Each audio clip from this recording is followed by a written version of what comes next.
नमस्कार। जब हम राजस्थान के बारे में सोचते हैं तो जाहिर है विरासत और इतिहास दिमाग में आता है। लेकिन अब राजस्थान भविष्य की तरफ एक बहुत बड़ा कदम बढ़ा रहा है। तो चलिए अगले कुछ मिनटों में देखते हैं कि 2025 के लिए इसका रोड मैप क्या है, जिसमें डिफेंस प्रोडक्शन से लेकर एआई तक सब कुछ शामिल है। तो सबसे बड़ा सवाल यही है कि आखिर राजस्थान अपने भविष्य की तैयारी कर कैसे रहा है। यही सवाल हमारी आज की पूरी बातचीत का सेंटर पॉइंट होगा, जिसमें हम राज्य की तैयारियों को अलग अलग पहलुओं से देखेंगे। देखिए, किसी भी राज्य की तरक्की की नींव होती है उसकी इकोनॉमी। तो सबसे पहले यही देखते हैं कि राजस्थान अपनी इंडस्ट्रियल और इकोनॉमिक बुनियाद को कैसे और मजबूत कर रहा है। तो चलिए शुरुआत करते हैं जोधपुर से। मेक इन इंडिया इनिशिएटिव के तहत ये शहर अब सिर्फ टूरिज्म के लिए नहीं जाना जाएगा, बल्कि डिफेंस मैन्युफैक्चरिंग का एक बहुत बड़ा हब बनने जा रहा है। और ये एक बहुत ही स्ट्रेटेजिक मूव है जो राज्य की पूरी इंडस्ट्रियल तस्वीर बदल सकता है। और यहाँ कोई छोटे मोटे पुर्जे नहीं बनेंगे। हम बात कर रहे हैं राइफल्स और मल्टी बैरल मशीन गन जैसे हाई टेक मिलिट्री इक्विपमेंट की। अब इसका फायदा डबल है।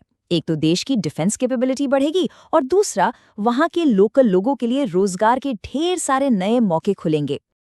अच्छा, बड़े बड़े उद्योगों की बात तो ठीक है, लेकिन किसी भी इकोनॉमी की असली रीढ़ होते हैं छोटे और मंझले बिजनेस, यानी एमएसएमईज।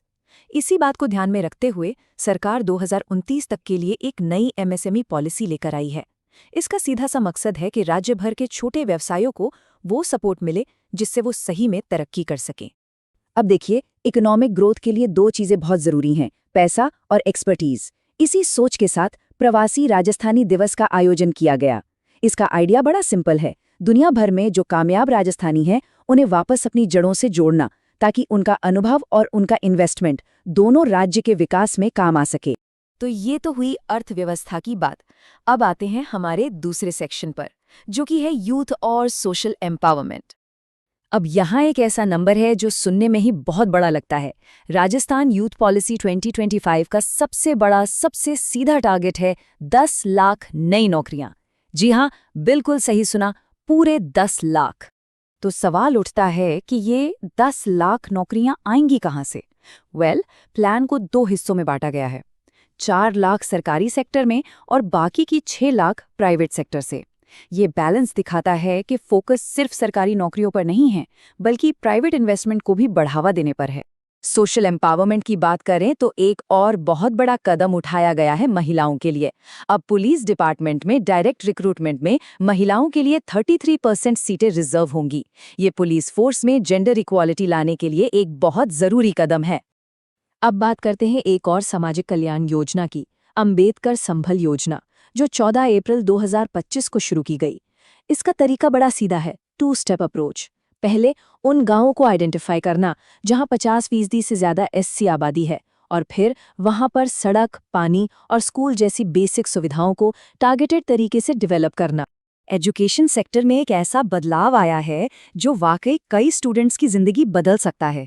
अब से मेडिकल की पढ़ाई हिंदी मीडियम में भी होगी। सोचिए, ये उन हजारों स्टूडेंट्स के लिए दरवाजे खोल देगा जिनके लिए भाषा अब तक एक बहुत बड़ी रुकावट थी। ठीक है, अब आगे बढ़ते हैं और बात करते हैं एनर्जी और एनवायरनमेंट के फ्यूचर की। देखते हैं राजस्थान इस एरिया में क्या बड़े कदम उठा रहा है। हम सब जानते हैं कि राजस्थान की धूप कितनी तेज होती है, और अब यही धूप उसकी सबसे बड़ी ताकत बन रही है।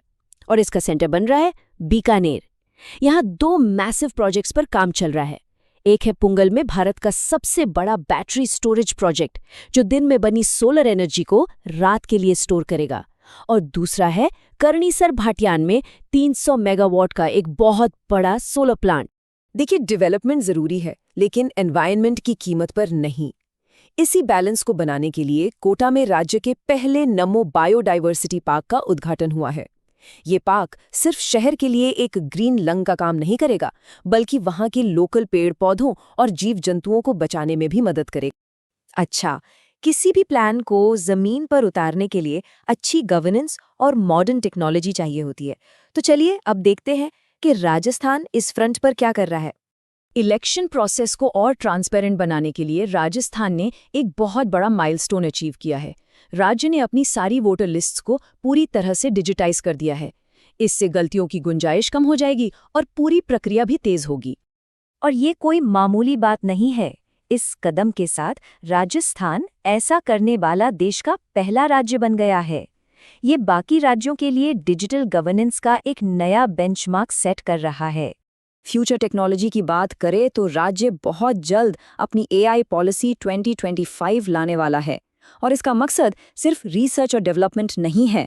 असली गोल तो एआई को गवर्नमेंट्स, हेल्थ केयर और एग्रीकल्चर जैसे सेक्टर्स में इस्तेमाल करके राजस्थान को एक टेक्नोलॉजी हब बनाना है। और आखिर में 2 ऐसे अपडेट्स जो सीधे सीधे लोगों की जिंदगी पर असर डालते हैं। पहला, राज्य के कर्मचारियों को महंगाई से राहत देने के लिए उनका डीए 55% से बढ़ाकर 58% कर दिया गया है। और दूसरा, एजुकेशन सिस्टम में यूनिफॉर्मिटी लाने के लिए नया एकेडमिक सेशन अब 1 अप्रैल 2026 से शुरू करने का प्रपोजल है। तो जब हम इन सब चीज़ों को एक साथ देखते हैं, डिफेंस मैन्युफैक्चरिंग, 10 लाख नौकरियां, सोलर एनर्जी, एआई, ये सब मिलकर एक नए राजस्थान की तस्वीर पेश करते हैं। लेकिन असली सवाल तो यही है, क्या ये सारे बड़े बड़े प्लान सिर्फ कागजों पर रहेंगे या जमीन पर उतरकर वाकई एक टिकाऊ बदलाव ला पाएंगे? इसका जवाब ही राजस्थान का आने वाला कल तय करेगा।